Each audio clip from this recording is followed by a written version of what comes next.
ለመጠየቅ የፈለኩትና ማለት አንድን አስተማሪ ወይ ደግሞ ላይክ አንተን እንደምናይ ብዙ ሰዎች ከሙስሊም ከክርስትና ወደ ሙስሊም ትወስዳለህ።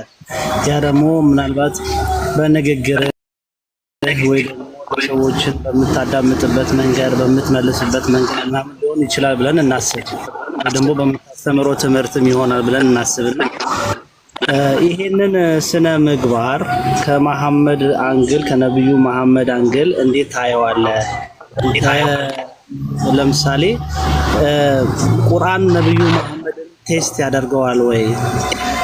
ነብዩ መሐመድ ልክ ነው ልክ አይደለም ብሎ የፈተሸው ቦታ አለ ወይ?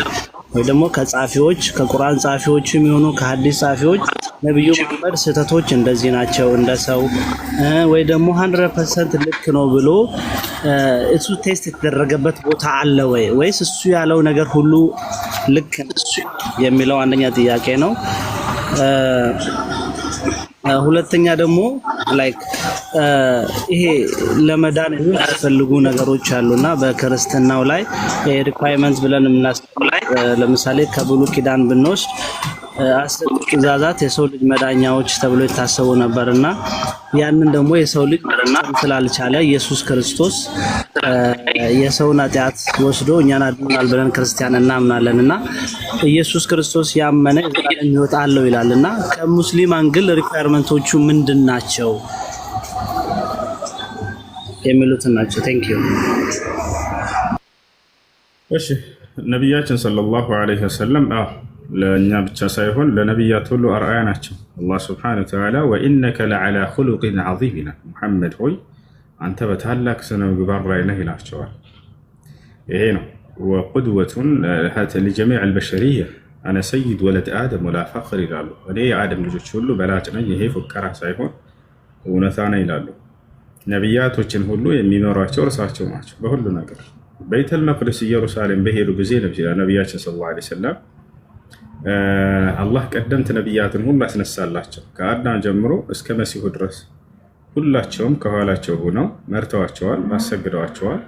ሊዩዕለመ ቢዛሊከ አነሁ ኢማሙሁም ወቁድወቱሁም የነቢያት ሁሉ መሪና አለቃ መሆናቸው ይታወቅ ዘንድ ሐታ ነቢያት ቢመጡ ዛሬ ሙሴ ብለህ እንደምትሳሌ የጠቀስከው የእርሳቸው አንድ ተማሪና ተከታይ ይሆን ነበር። ነቢያችን ሰለላሁ ዐለይሂ ወሰለም ምን አሉ? ለው ካነ ሙሳ ሐየን ማ ወሲዐሁ ኢላ ኢትባዕ አሉ። ሙሳ በህይወት ቢኖር ዛሬ የእኔ አንድ ተከታይ ከመሆኑ ውጭ ሌላ አማራጭ አይኖረውም አሉ። ሐታ መሲሁ ኢየሱስ ክርስቶስ ዳግም በሚወርድ ጊዜ ከሰማይ የእርሳቸው አንድ ተማሪና ተከታይ ይሆናል። ገብቷቸዋል? የእርሳቸው ተማሪ ይሆናል ሲል የእርሳቸውን አስተምህሮ እየተከተለ በራሱም ላይ ይፈጽማል፣ ህግና ስርዓታቸውን ይከተላል ማለት መሆን ይችላል። አሁን የእሳቸው ተማሪ ተከታይ መሆን ይችላል የሚለው ከእስልምና አንግል መሆን ይችላል። ግን ከሚታዩ የስነ ምግባር አንግል ለምሳሌ ዛሬ አንተ በህይወት ላይ ስትኖር ከትዳርህ አንግል ከሰዎች ከሶሻል ላይፍ አንግል የሚመዘን ነገር አለ። ገባ?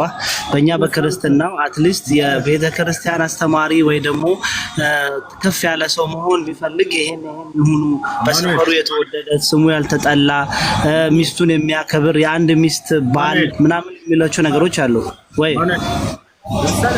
እና ከዚህ ጋር ጥያቄ ያለኝ ስለ ነብዩ መሐመድ በል እኔ ኢማም መሆናቸው ማንም ቢመጣ የርሱ ጥያቄ ያለኝ ስለፋቸው ወደ ጠይቅ